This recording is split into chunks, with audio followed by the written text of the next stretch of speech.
Welcome back, and now it's time to make pizza. We're going to be making an amazing recipe. It's a totally veggie pizza top to bottom, and you're not going to believe the crust. There's no flour, no yeast, it's cauliflower. So you want to start by choosing a head that's a nice bright white color and has some pretty fresh green leaves on it. Then you can take a knife and just cut the stem out.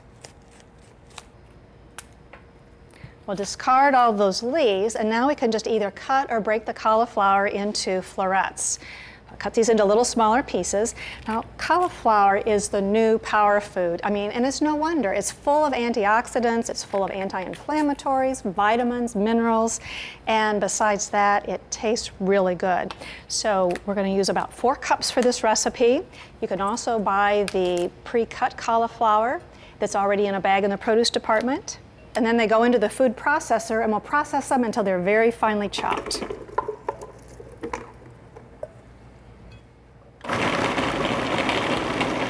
I just want to put the cauliflower back into the bowl.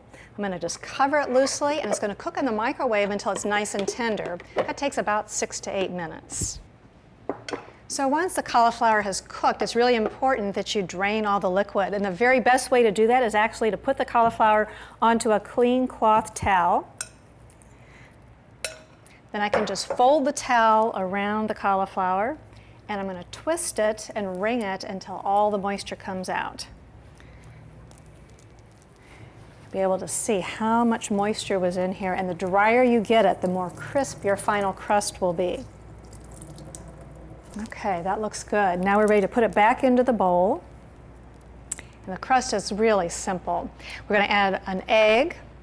We have a little bit of salt that we'll add to it, some freshly ground black pepper, and I also want to add some cheese. So I'm going to be using the Italian 6 cheese blend.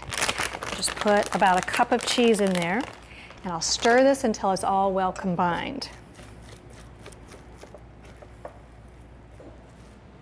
And that is all you have to do. Now I'm ready to just put it into a pizza pan. I'll press it in firmly.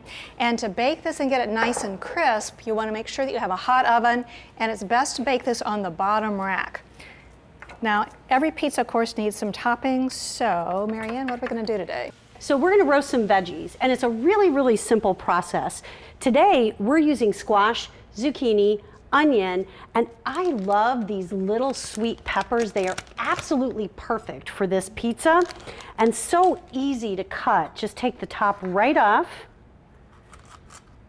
and then the seeds come right out, and then just nice thick slices. And when roasting vegetables, give them just a little pop of olive oil. That really helps with the browning and the caramelization process. So I'll give that just a toss, and then when you put them on the sheet pan before they go in the oven, make sure to spread them in a single layer, because that's what's going to help reduce that moisture and roast those veggies to perfection. And in a hot oven, it takes just a couple minutes. The veggies are roasted, the crust is a beautiful golden brown, it's starting to get nice and crisp, so now we're ready to assemble the pizza. We have a recipe in the magazine for a wonderful pizza sauce, or you can buy your favorite prepared pizza sauce, and you just want to spread some of that right over the top of the crust. Next, you want to put the rest of that package of cheese over the pizza. Of course, you can vary this for whatever your personal preference is. So if you like mozzarella or Provel, whatever you like can certainly work well for this particular recipe. Now we're ready to top it with those roasted veggies. So we'll just arrange these over the top. And in order to get the crust finished and to get the cheese nice and melty, we'll put it back into the oven.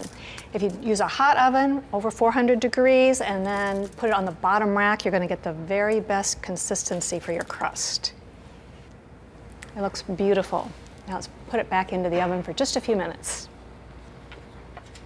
And what goes better with pizza than beer? And have we got a cool beer cocktail for you?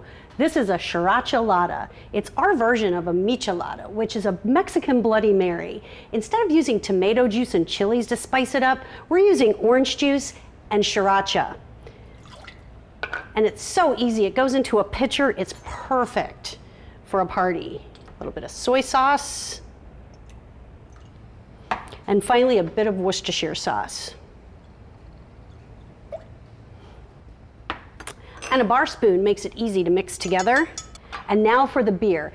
Any Belgian-style wheat ale will work, so pick your favorite. Any of them will do. And when you pour it, tip the pitcher to the side and pour the beer in slowly so you don't get a lot of foam action going on in the pitcher. Give it one more little mix. Into the glasses they go. And finally, a garnish of an orange wedge finishes it off. Whoa, it looks like the pizza's done. So let me make some room here. All right, it is done. It is all ready to cut and serve. And I know you're going to want to have this recipe. It's so good. It's in the Everybody Cooks magazine, so be sure to pick up your free copy at any Dierbergs.